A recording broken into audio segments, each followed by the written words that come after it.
You're listening to Life Check Yourself with life coach, transformational leader, and dating and relationship badass, Marni Batista.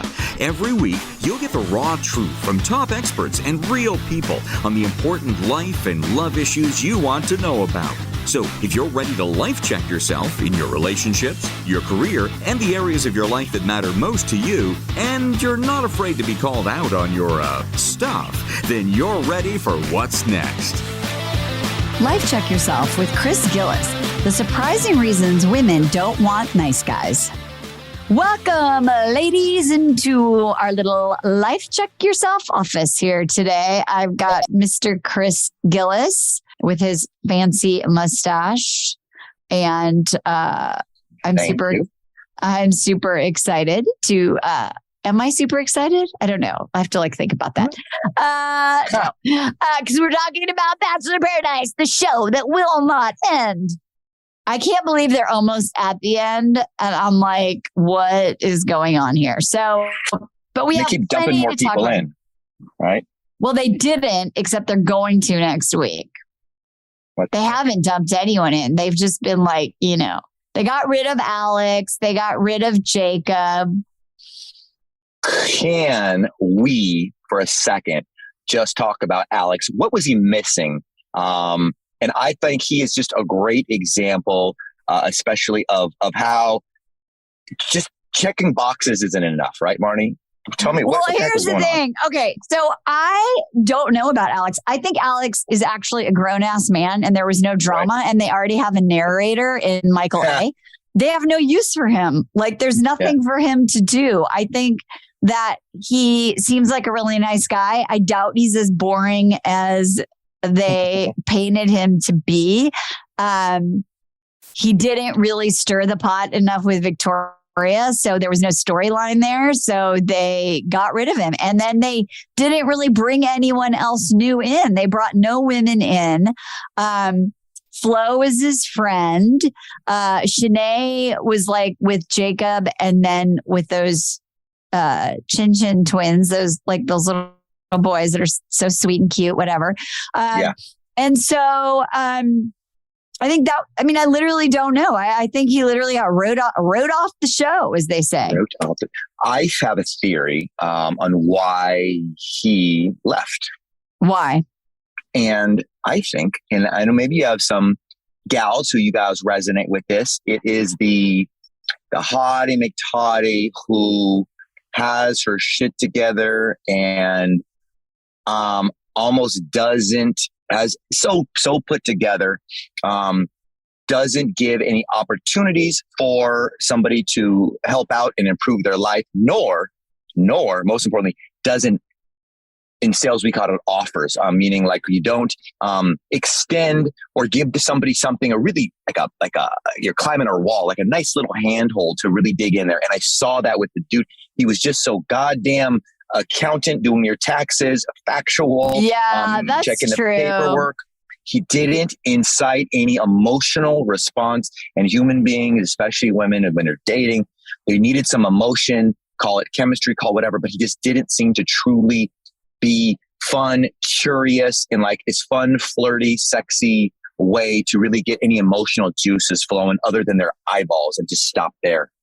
I love that.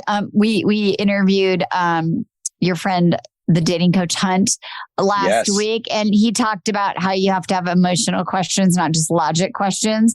And I think, and that happened also with our goofball Hayden and Kate this week, where Kate ends up choosing Logan. I just think there's no emotional connection. It's oh, you have a job. Oh, you have money. Oh, you can afford 6 figures to take care of your dog.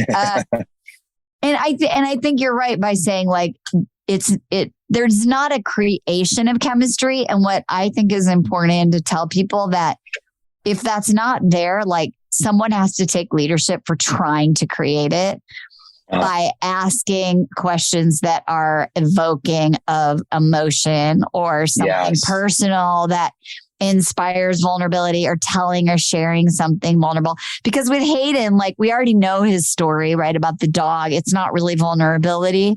And that when you see these people not making a connection, their conversations are about their connection, right? Or like, I really like you. I like you too. You really have everything I'm looking for. Yes, you too. Right. You know, and so it's just very, very vanilla.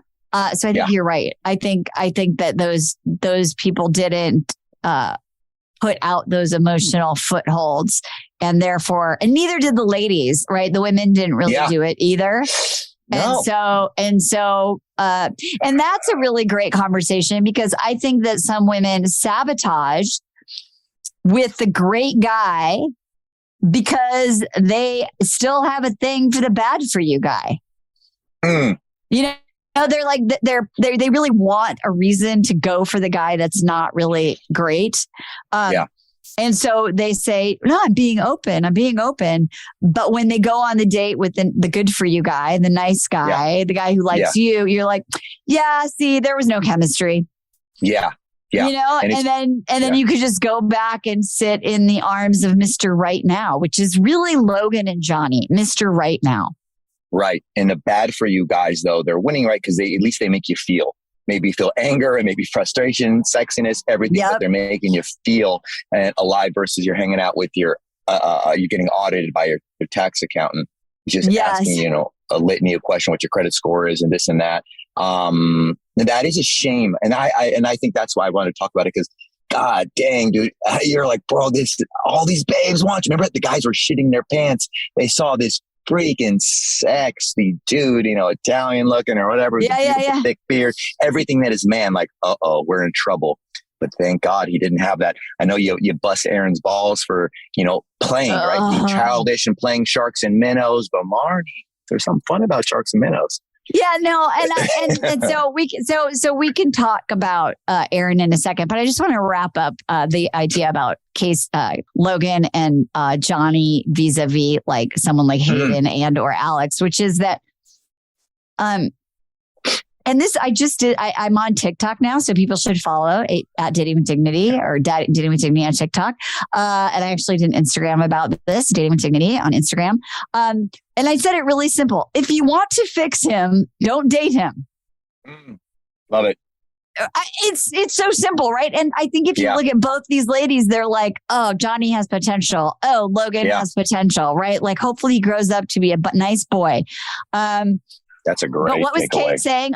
Our sister in Christ. I'm a 33-year-old woman. Why am I going out with this man child? And I think that's the Mr. Right Now thing. Okay, so now let's talk about your little boo, Aaron. Your favorite, Aaron.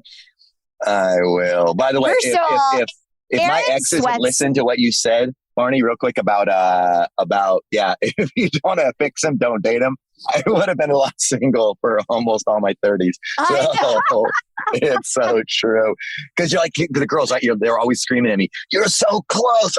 I kill, you know, like, fuck, why can't you just do this? And like, okay, I'll give you another week, or I'll give you another year, and then like, next thing you know, multiple years into it, and he's still who he is, for nothing more, just to not succumb and be a little beta, you know, simp to try to try to change who he really is, right? And that's not really sexy either. Well, it's not. And then what's going to happen is after a while, like 2 years in, and you're at those therapy sessions where you're like, what the fuck, right? And then it's like that, like, oh my God, you're my person. I'm going to do everything for you every day. Like, you know, like all those things said in the rain. You got to have something deeper. And so with those boys, who literally are the age of my children, which I think is so funny. Like, if my daughter was 33 and she said, "Mom, I'm dating a 25-year-old," I would be like, okay, well, let's see how this goes, right? Like, Jeremy's younger. That's cool. It's more just like, are you in the same place in your life? Are you looking for the same things? It's not that they're 25, right? It's that Victoria and Kate, like, clearly want to have children. They want to have a family. They want to have a house. They want to have a whatever it is. And there's nothing wrong with that. Like, you don't need to, you can still be a feminist and an empowered woman and want all those things. And those guys, I hope they just literally can leverage, their fame, because right now it seems like they have nothing really going on except, and what did I send you that quote? I can't remember where I read it, but it was like when Victoria asked Johnny, like, what are your career ambitions? And he was like, I don't know. I'm like passionate and committed. And I think that writer was like, those are the questions you ask. That's how you answer the interview questions when you're applying to be the YMCA lifeguard. I'm passionate and I'm really committed, like when you're like 12. So we'll have to see what happens with those ladies. But okay, back to Aaron, sweaty Aaron. What the heck? I don't know. Aaron didn't really do much this weekend this episode except declare his undying love to Genevieve. So that was boring. But the big story on the beach really was Rodney and Eliza and Justin. Nice guy, the nicest, the perfect man for your daughters, Marni, and for you on paper. What happened? And the guy comes in, the variable, right? You don't get to spend a ton of time with him and you just don't quite know. You have one date with them. One date. That was one date. And I can't remember, like Justin came back because he said, I wanted to be with Eliza. So, in this show, in the context of the show, we don't know what happened in the DMs. We don't know if they met at fucking Stagecoach. Like if he touched her boobies one time, I don't know. In the porta potty at Stagecoach. It's all exactly. But all we know is, okay, so here's the one thing. So if I was going to coach Rodney and I was like, this could have been a misstep. After the rose ceremony, she's crying. I was like, Eliza, stop wiping your tears away under your eyes. You're going to get wrinkles, honey. I mean, there was so much pawing of to not let the tears fall. After the rose ceremony, they hug and Rodney just sounded like the creepiest motherfucker ever. He's like, you're mine. No one's going to take you now. You're mine. And I was like, my precious. Exactly. And you could just see her hugging him. And her eyes were like, oh, that feels weird. And I wonder if you wouldn't have done that. Was that the big turnoff? Or like she said, she went for him because everyone else wanted her to. So I don't know about that. Yes. I think, he did that because Rodney he's such a good guy to talk, great guy, because he is a prototypical good guy, whose intentions, he's a good listener. You tell him what you want. I need you to fight for me. I need you to say I can never go on a date. I need to know that, I'm never going anywhere.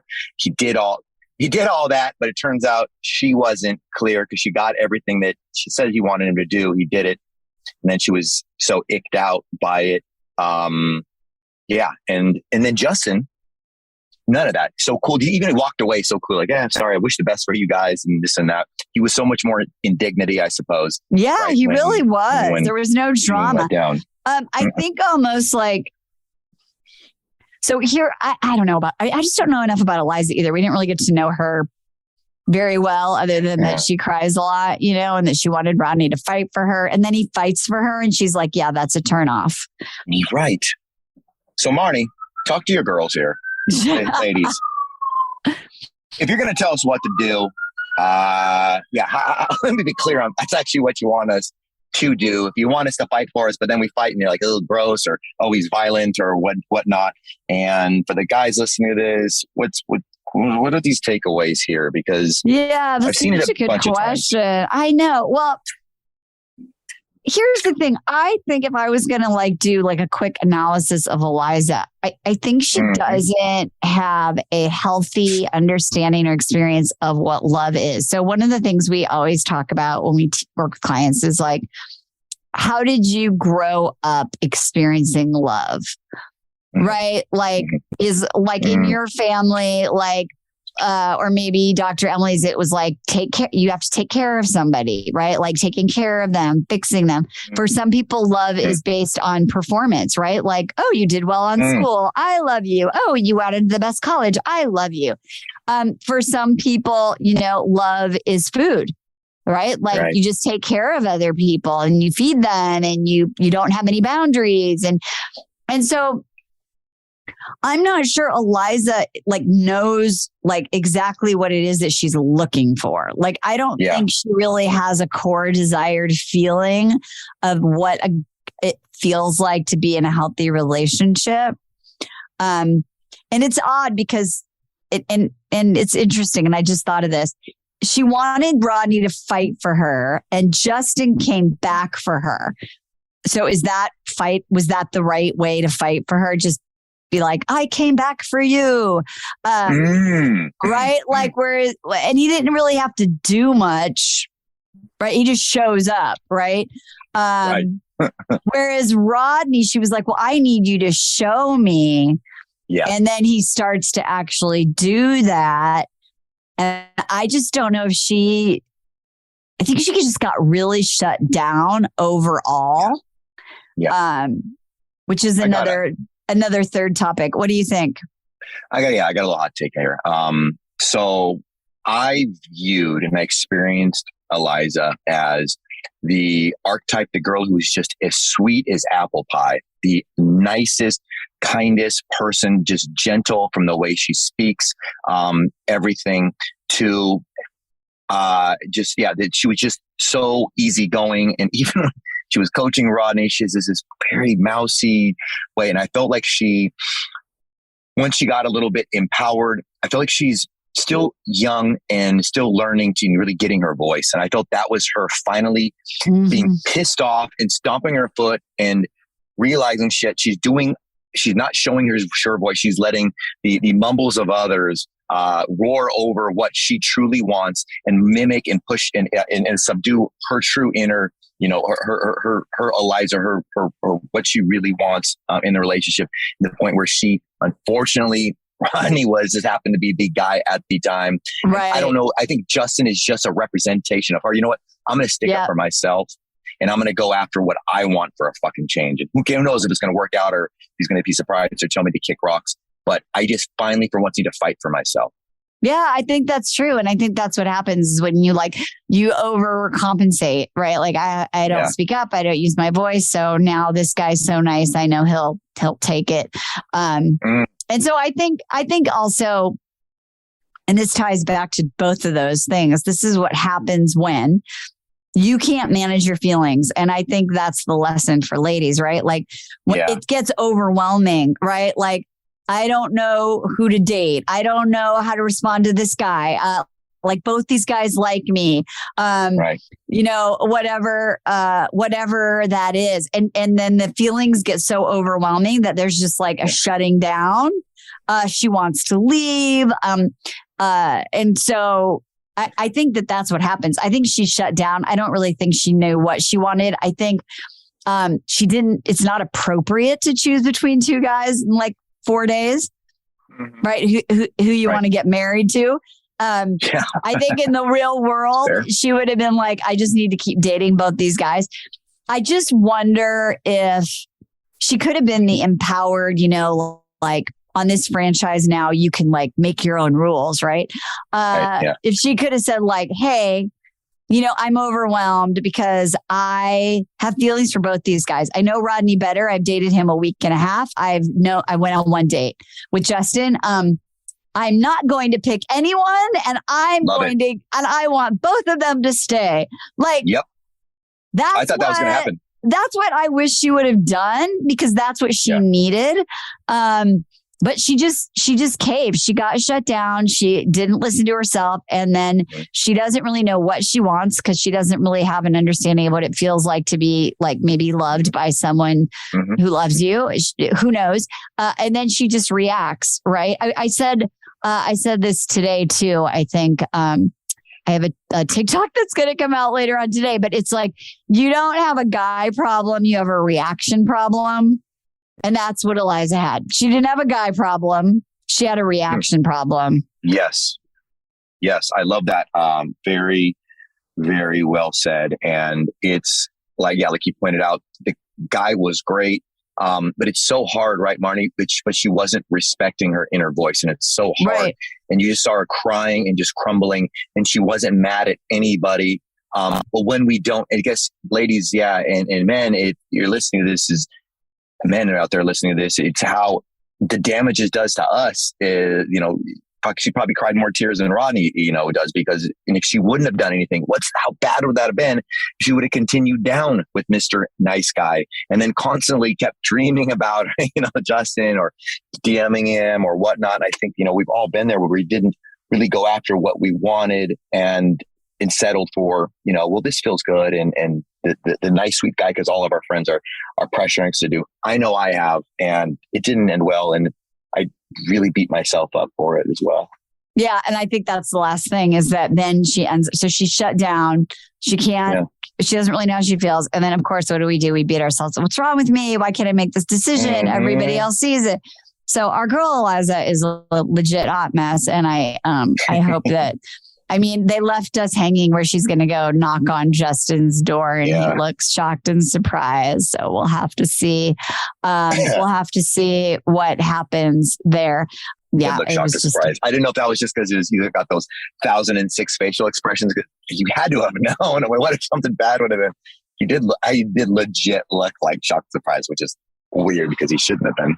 No. Yeah, no, who knows? I know that's what literally Jeremy was like, oh, like he doesn't know, like the cameras are coming, it's so dumb. Okay, last thing we're going to talk about, because this was only one episode with not a lot happening. I think what you pointed out that there's this topic now that I hear, my daughter was saying it and I hear it like from so many clients. What? They're like, oh, I got love bombed. And I'm like, is it love bombing or was he just like really into you for a couple of weeks and then like something happened? He got busy. He's dating someone else. His mom died. And then he just sort of like faded. Is that love bombing? I don't know. I think love bombing to me is, we could ask Dr. Emily next time she comes around because she's so good with those like official psychological terms. But to me, love bombing is like, wow, you're the most amazing person I've ever met. Like when I think of you, I see our children. Let's go to like Italy next week, and I'm going to take you to the Four Seasons, and da da da. And then we're at the Four Seasons, and and then all of a sudden they're starting to get critical, and all of a sudden they're starting to like be like, why are you talking to other people? Why did you look at your phone? And it's like, blah. To me, that is love bombing. Love bombing is not. I really like you. Let's go out. Wow, that was amazing. I know this is a lot, but do you want to see each other Friday? Sure. Okay. Well, Friday was great. Do you want to hang out on Sunday? Right. And then they do that. And then like after like maybe one or two more dates, then they're like, it's not working. Something comes up and they go away. They ghost, they fade. And now it's become, you're a love bomber. I don't know. What do you think? Because we were talking about like, is Brandon love bombing Serene? Like, is he like too much? Is it too extra? Right. Yeah. And the internet, guessing many of them aren't used to, accustomed to being showered, praised, screamed, kissed all over their face. Like, was it Pepe Le Pew? Remember he would grab the, yeah. Jeremy does that to me sometimes. Does he? Oh, he loves that little fucker. He knows he's love bombing. No, it's cute. I do think though that I can kind of see. I do think it's a little bit like with what's the other buzzword? Gaslighting. Gaslighting. I think Gen Z's kind of doing their own thing with it a little bit. And I think I think like, your kids are probably talking about it with respect to a man figuring out what button I press, almost like a rat, and the food pellets drop out. The girl like, I'll just keep going off about how, she's a little insecure. Oh my God, baby, what? When they start screaming and being hyped. So here's what's interesting. So first of all, like narcissists are out. Now love bombers and gaslighters are in. But really, aren't these both like tools of the F-boy? Totally. Right? Like, there's nothing new, kids, on the planet. No. These are just fancy ass terms for what F-boys do, right? Like love bomb. Like, we saw that on F-boy Island, right? Like, you're amazing. You're so cool. You're so amazing. I've never said that. You make me feel like, that is that, right? That's love bombing. Yeah. And then gaslighting is like, I don't know. Why did you, like, I never said I would do that. Yeah. Wait, maybe, oh God, you're right. You did never say that. Maybe I do have too many needs and expect. I mean, an F-boy is just a love bomber, gaslighter. Yeah. But I suppose it comes down to the lady is ultimately giving the reaction, the response that the F-boy is looking for. Right? He's trying to hotwire and just get it all to dump out, get that V card to open up, let the spread. And how quickly can I get there if I and I do think what needs to be carefully scrutinized is this a passionate person? And if it is, it doesn't mean you're good or you're off the hook, because they can still do shitty things and hurt you. But just to really, I think, check in with yourself. If he's just showering with you with compliments that aren't specific and appropriate, instead of just being like, "Oh my God, Marn, I love you, are the hottest girl ever." Oh, really? Why? And he's like, "Oh, well, I don't know. I notice you always like open your legs up when I tell you you're the hottest girl ever." They're doing that. I mean, like you could see like on in Paradise, like, "Oh, you're so beautiful," versus like, "You look amazing in that dress," right? Like there's some sort of sincerity when it's specific, right? And I think that's why, and this is why I just got off a client who's going to work with us in our year-long program. And I was like, because the thing is, when you meet someone who you think meets all your non-negotiables, and they're really into you, it's so easy. I call it, I met the most amazing guy syndrome. You're like, I forgot everything that I learned, all the like wise words, because he's amazing, because we want so desperately to get the pellets, right? It feels good. It gives us dopamine and oxytocin. Mm-hmm. And so what I'm always saying to clients is like, keep dating other people, like words and actions match consistently over time. Your vibe is a little more like, other people are interested in me, whether you say it or not. And you probably don't. And see how it is, like pace yourself. Yeah. Let's slow, like Christian and I used to say, the slower you go, Christian Anderson, former co-host of the Dating Den, the slower you go, the faster you get there. And I think that you just sort of are like making sure that you're holding your dignity and your self-worth intact, and that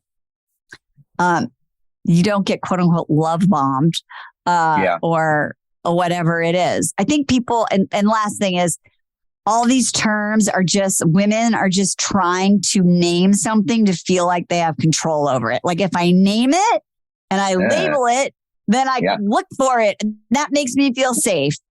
What I love that. That's what Eckhart Tolle once said. What's mentionable is manageable. So yeah, I can see why. I love that. Great? That's totally. Isn't that great? Yeah. I think that also, ladies, if you're feeling it's love bombing, real quick, and check and see, does he have is there it's like an end result? Is he trying to, maybe get me to close down like Marni was saying, he's trying to get me to stop dating other people? Is he really like hammering away that, that we're soulmates, for example? I have guy friends that do that. Drove me fucking crazy. You just met her. You don't know her last name. Going off about how she's soulmates at the bar. You just bought her a tequila shot, bro. And, she's loving eating up and trying to get him to basically have that laser, that tunnel vision just for him and block out any other competitors or whatnot. And I think that's what's a little bit, Brandon shut everybody off the island off, babe. Right, Marni? There was nobody else. Yeah, no, he was like, he locked it down. He knew her before. He locked it down. I mean, he just got a paid vacation, basically a paid honeymoon, right? He wasn't interested.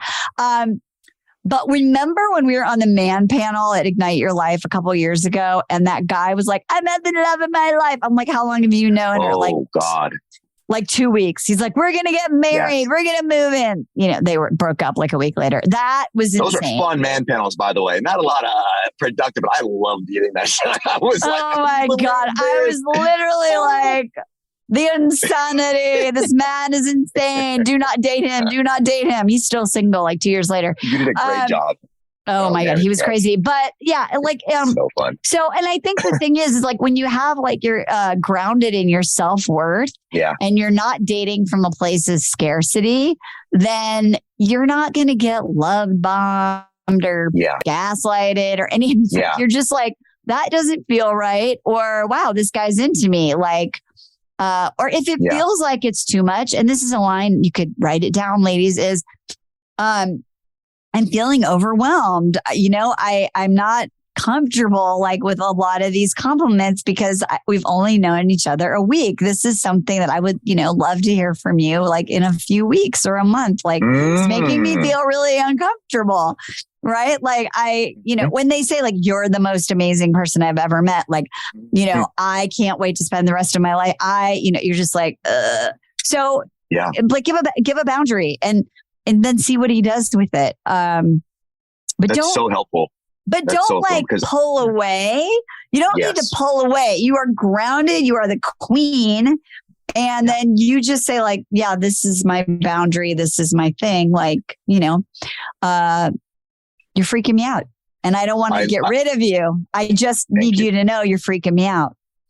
I'm so glad you're giving that advice because, I'm always trying to coach guys up. And I'm like, God, bro, she's like, oh, I never heard from her again. I'm like, well, what happened? It's like, oh, I told her she was this and this and this and how wonderful she is. And then she reached over, grabbed the ejector fucking seat and shot him out of there when in reality, he's a good guy and all those things. But they went again, kind of what we were saying, circling back earlier. He did the Eliza Rodney thing. He's like, well, that's what my last girlfriend told me to let her know that I like her. And I'm into her. You see this on the island, all the girls, they're like, you need to, from Shanae to Genevieve, you need to tell me what you think of me. And it's not from a place, which I don't love, Marni. It's not from a place because you need to tell me what I'm worth is what I'm hearing. You need to tell me that I'm lovable. You need to reassure me versus already having your own love tank. Because when you have your own love tank, they don't need to say that. They will eventually. It'd be odd if they never mention it, but not on day one or day two. And you don't, you need to fight for me and do these things. Like, well, truth is, he doesn't know if they're worth fighting for yet.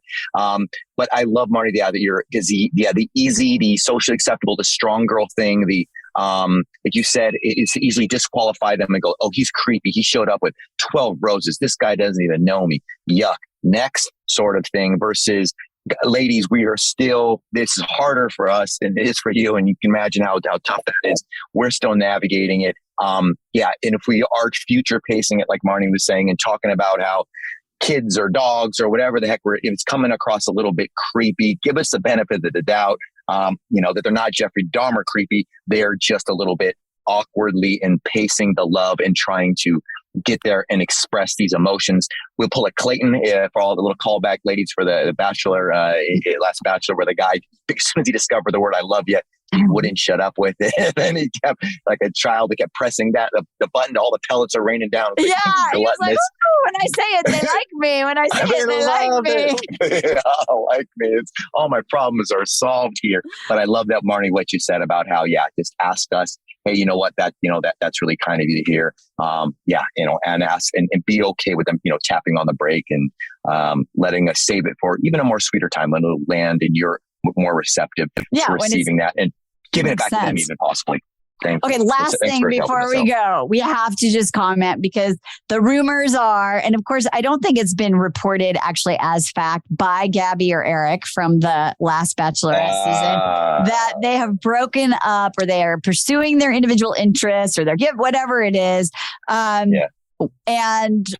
I never really saw that one coming. I saw that one coming. I didn't really think this was going to be the love of their life. But do you have any comment on the alleged possible breakup of Eric and Gabby? Anything that ladies can learn from that one? I have one thought.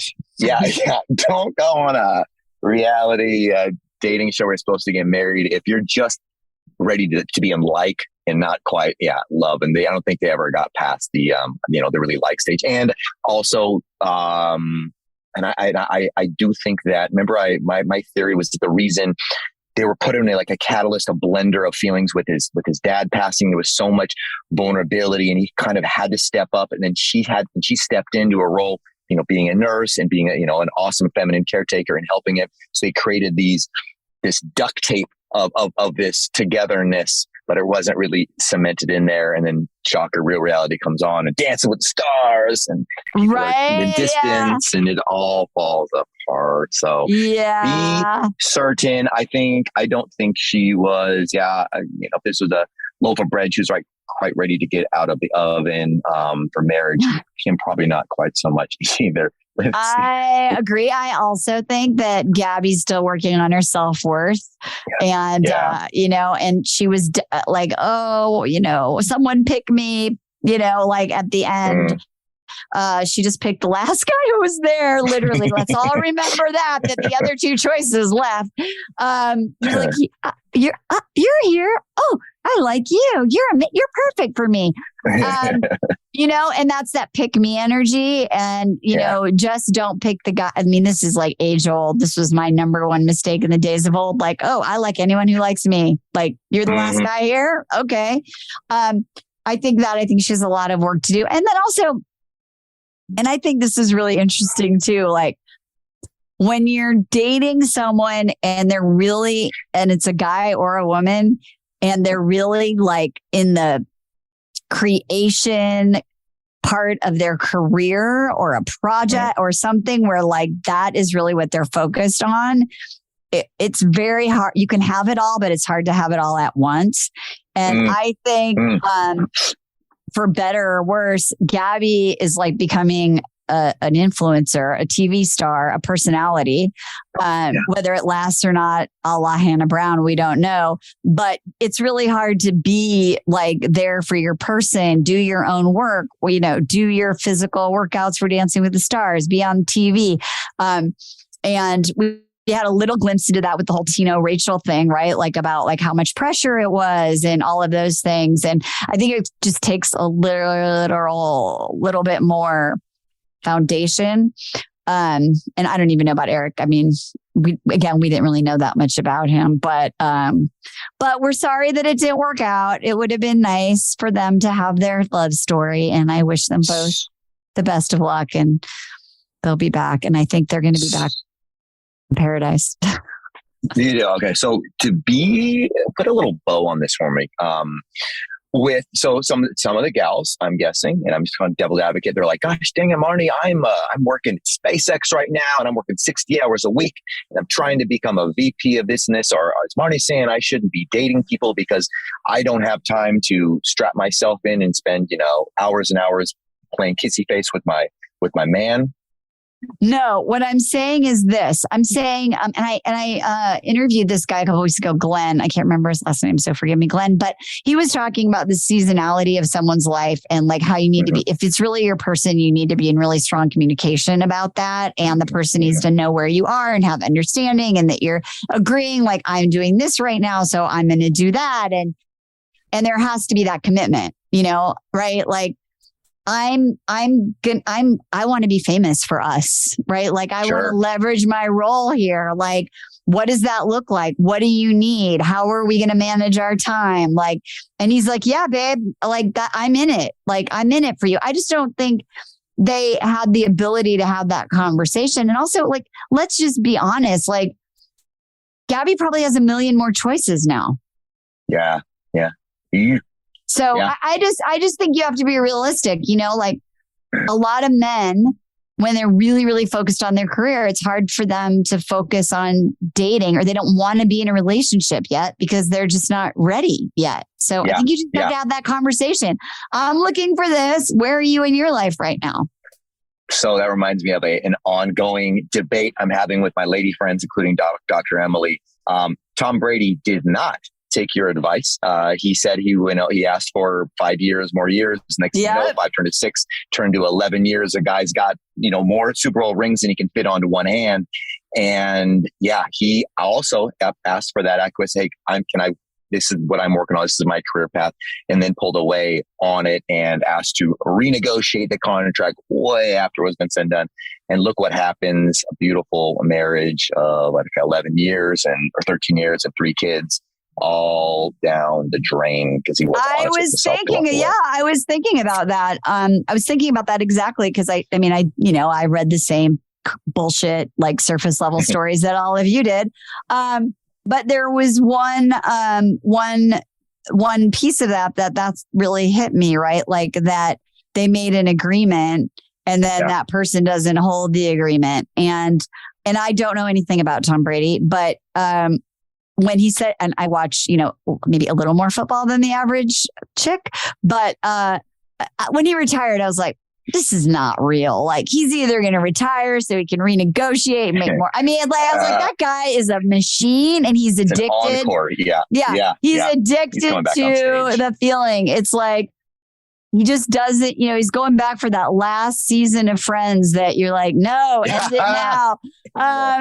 One more. I don't know. I don't think he's doing very well, but it is unfortunate. But like, I get it for her. Because it just doesn't seem like it's going to end. And then, and I think the other thing that I read, and again, I don't know if it's true, but she was sort of like, I don't want you to get hurt. I don't want you to get injured with, I think that there were just so many reasons why she wanted him to stop, but she put a lot of energy into being the one for so long, and carrying it all. And the irony is they get a divorce. She's going to have to do it all half time. I mean, she's still going to have to do it all. She doesn't really win in that regard, but I get how she feels. Like I get that. And I think you do need to have a guy who is, gonna show you that he is there for the season when you want your turn. And Tom Brady allegedly wasn't. And so I get how she feels, and it's sad, but I think that guy's a freaking machine. So I don't think he's going to stop. I think he's addicted. No. I think he uses it as a way to avoid everything in his life. So, when you're TB12, when you're that good at something, I mean, you got to be way worse at everything else in life. So just keep on pressing that little button right there. And that's what our ladies do, right? Like, I'm good at work. I'm Sure. I'm just going to keep being good at work. I don't want to fail at anything. And so I'm just going to keep doing this and avoid the stuff that's messy. And so he tried, it got messy. He didn't want to deal with it. He went back to work.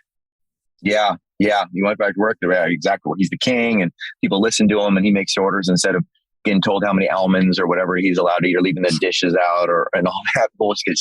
She runs a pretty tight ship from what it looks like. But that, I do love that for the gals out there who do have, are your own versions of Tom Brady's, because who doesn't want to be? But I think what he was disillusional about is he kept, I guess, one more year. And after somebody says, fucking whatever, if some guy doesn't take you out, he cancels on you 3 times, you don't give him a 4th time, you stop. Right. And unfortunately, as much as I do, and I am a little more in Tom Brady's corner on this, just because I want to see him do it for all of us old gunslingers out there. I do completely. I can empathize, and I can see both sides now. And it is, and Marni, you pointed out, he's great. He's gonna retire from football. Not gonna win. Hopefully, hopefully, doesn't have concussions and all that stuff. But he's gonna wake up, I think, at some point, like, fuck, I barely know my kids, and I missed out on this opportunity to be in their lives. And football isn't going to mean, as soon as he stops throwing, it's probably gonna be really scary, because what the hell is he then? What identity does he have? Yeah. I mean, it's like one of my clients many years ago said, I woke up and I realized work was never going to love me back. And I think, like, the universe and there's Mahomes is coming around the corner. We're going to put all our love on that, and Brittany and him, and so, like, I don't know, but my guess is, like, here's the thing. We got to go soon, but like, we've seen these interviews with like Michael Jordan and all these really great athletes, these men that have families, and like Michael Jordan, like, it was time to retire, and he made something different in his life.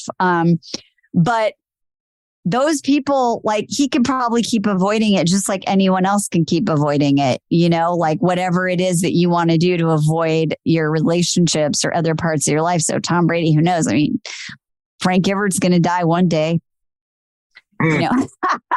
We'll see like Tom Brady on Monday Night Football. I don't know, but it's interesting. And it's just sad when you see any relationship end. With that little metaphor, I'll say, what you practice is what you perfect.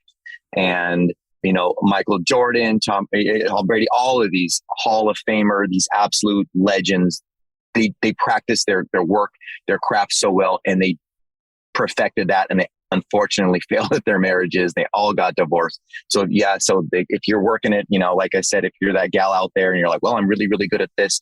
And if you don't still vote that attention by working with Marni, by doing these programs and working on yourself, well, then how can you expect to perfect a relationship or even get the opportunity to practice in a relationship if you don't even show up for that? Preach!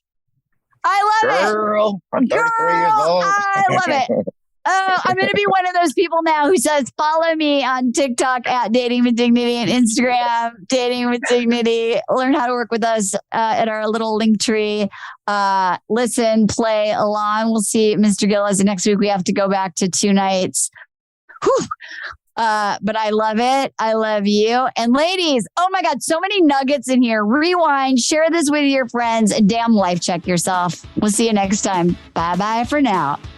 Hey, thanks for tuning into today's show. So if being in an intimate relationship in which you feel 100% seen, heard, and accepted by a high caliber man is a priority for you right now, and you're interested in seeing if you're a fit for working with me and my team at Dating with Dignity, here's what I want you to do. Just head over to DWD VIP, that's D as in dating, W, D as in dating, VIP.com, and book a call to speak with my team. We'll get on the phone with you for about 60 minutes, and you'll get crystal clear on what's stopping you from finding true love right now. We'll also take a look at what you want to create, what you want your whole life to look like when you're able to finally be fully expressed as a woman in a healthy relationship with an incredible guy. And if we can help you get from where you are right now to where you want to be, we will show you the fastest path possible that makes sense for you to do that. We help smart, successful women all over the world solve this one missing piece in their life so they can finally have it all. So to see if we can help you do the same thing, head over to DWDVIP.com. I'm Marni Batista, and let's talk soon.